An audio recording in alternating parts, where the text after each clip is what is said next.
Good morning, welcome back to JK traders. आज है Monday. आज के मार्केट का सपोर्ट, रेसिस्टेंट और ट्रेंड के बारे में मैं आपको एक्नॉलेज करना चाहूँगा, और साथों साथ आज कौन सा इंपॉर्टेंट डेटा है और ये हफ्ते में कौन से इंपॉर्टेंट डेटा है उसके बारे में भी। चार्ट से पहले आ जाते हैं फंडामेंटल डेटा की तरफ कि ये हफ्ते में कौन से इंपॉर्टेंट डेटा है हम जान लेते हैं दिस वीक।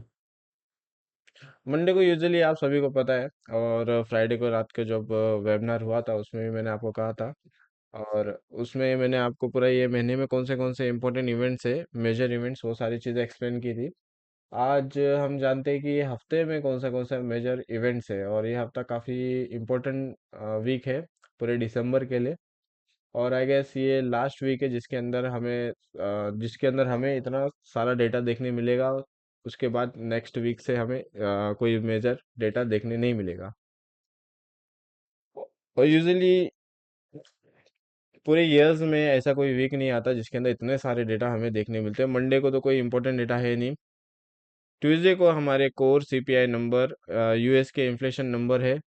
थर्सडे को हमारे कोर पीपीआई नंबर, और एक वेनेसडे को, ट्यूसडे के बाद वेनेसडे को पीपीआई नंबर है, inflation number again. CPI number consumer price index होता है, PPI number producer price index होता है। Both are inflation numbers. इससे हमें यह पता चलेगा कि यूएसए में इन्फ्लेशन कितनी तेजी से कूल डाउन हो रही है। पिछले महीने जो आए थे वो इन्फ्लेशन नंबर जो आए थे, वो उससे ये इंडिकेशन हुआ था कि यूएसए में इन्फ्लेशन जो है वो स्टेबल हो रही है।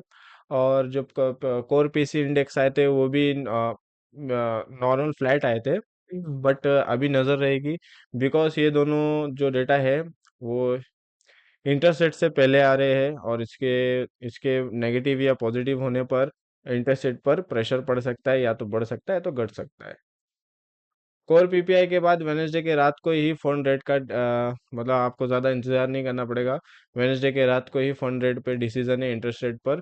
और जैसे कि आप सभी को पता है, मैंने बताया था कि अनुमान है, गोल्ड जो इतना ऊपर हाई बनाया था, लोगों का अनुमान है कि फेड ने कहा था कि लास्ट दिसंबर, मतलब ये दिसंबर को हम इंटरेस्ट रेट बढ़ाएंगे, क्योंकि उन्होंने कहा था कि तीन इंटरेस्ट रेट बढ़ेगा, दो तो बढ़ चुका है, थर्ड जो है दिसंबर के टाइम पे डिसाइड हुआ था। बट जिस हिसाब से इन्फ्लेशन यूएस की अच्छे खासे से कंट्रोल में आ रही है, तो लोगों का अनुमान है कि ये बार इंटरेस्ट रेट बढ़ाएंगे नहीं यूएस के फेड। और एक इसका कारण और भी है, क्योंकि यूएस में जो है इंटरेस्ट रेट बढ़ने के कारण अनएम्प्लॉयमेंट रेट्स जो है काफ़ी अच्छे से बढ़ रही है, और साथों साथ बैंकों पे प्रेशर भी पड़ रहा है। दैट्स वाई फेड के ऊपर प्रेशर पड़ेगा कि वो इंटरेस्ट रेट ना बढ़ाए। फिलहाल फैट तो क्लियर ऑफ कर दिया कि अगर उनके टारगेट पे 2% का जो टारगेट है इन्फ्लेशन का उस पे आएगा नहीं तो वो इंटरेस्ट रेट बढ़ाएंगे। और उनका पिछले बार मीटिंग में भी सॉफ्ट टोन नजर आया था। सो दे आर 50-50% चांसेस कि इंटरेस्ट रेट बढ़ेगा नहीं बढ़ेगा। तो ये हफ्ते वेनेसडे की रात के 12:30 बजे इंटरेस्ट रेट के, सॉरी, इंडियन स्टैंडर्ड टाइमिंग के हिसाब से आपको और मुझे कंफर्म हो जाएगा कि इंटरेस्ट रेट बढ़ेगा या नहीं बढ़ेगा।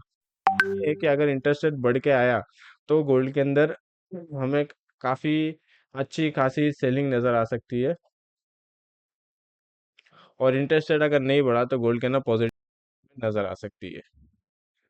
ऑलरेडी पॉजिटिविटी नजर आ चुकी है, मार्केट ने इस पे इफेक्ट दे चुका है। अगर मेन एक्शन पैकेज तो ये एफओएमसी का स्टेटमेंट, मतलब रात के 12:30 बजे ही प्रेस कॉन्फ्रेंस होगा, जिसके अंदर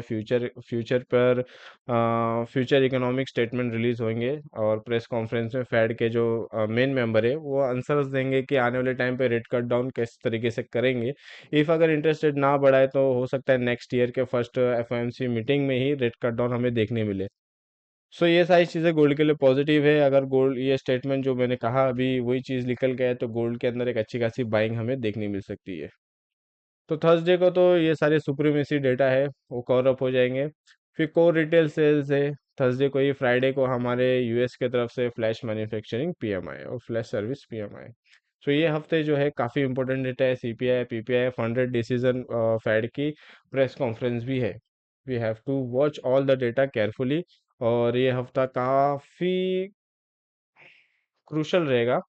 जो प्रोफेशनल ट्रेडर रहेंगे वो स्टेप बाय स्टेप सारी चीज़ें देखने के बाद ही ट्रेड लेंगे। फिलहाल चार्ट पे आ जाते हैं कि आज का सपोर्ट और रेजिस्टेंस क्या है। उससे पहले मैं बता दूं कि आपको मैंने कहा था ये फ्राइडे का ट्रेंड, मैंने कहा था कि नेगेटिव है, रेजिस्टेंस 3840 का दिया था। मार्केट फ्राइडे को जो थे हाँ, फ्राइडे को हमारे एनएफपी नंबर थे जो कि नॉर्मल और फ्लैट आए थे, लेकिन गोल्ड ने उस पे बीएफ पे नेगेटिव रिएक्ट किया और अच्छा खासा सेलिंग प्रेशर हमें गोल्ड के अंदर देखने मिला।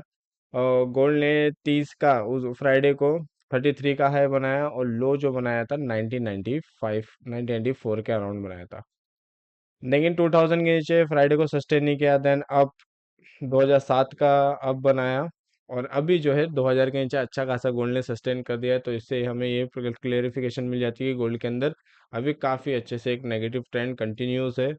आज का रेसिस्टेंस काफ़ी इंपॉर्टेंट है। ट्रेंड नेगेटिव है तो आपको अपोजिट ट्रेड नहीं लेना है। अगर आप फ्राइडे को ही अपोजिट ट्रेड नहीं लेते हैं, मैंने ट्रेंड नेगेटिव बताया है, तो को उधर भी प्रॉफिट हो जाता। अगर किसी ने अपोजिट ट्रेड लिया रहेगा तो उनका फंस गया होगा।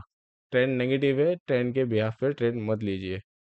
सो आज का सपोर्ट सॉरी रेसिस्टेंस है 2010 एंड 2012। सपोर्ट काफ़ी इम्पोर्टेंट है। अगर मार्केट सपोर्ट एरिया ब्रीच करता है तो और नीचे जाने की उम्मीद है।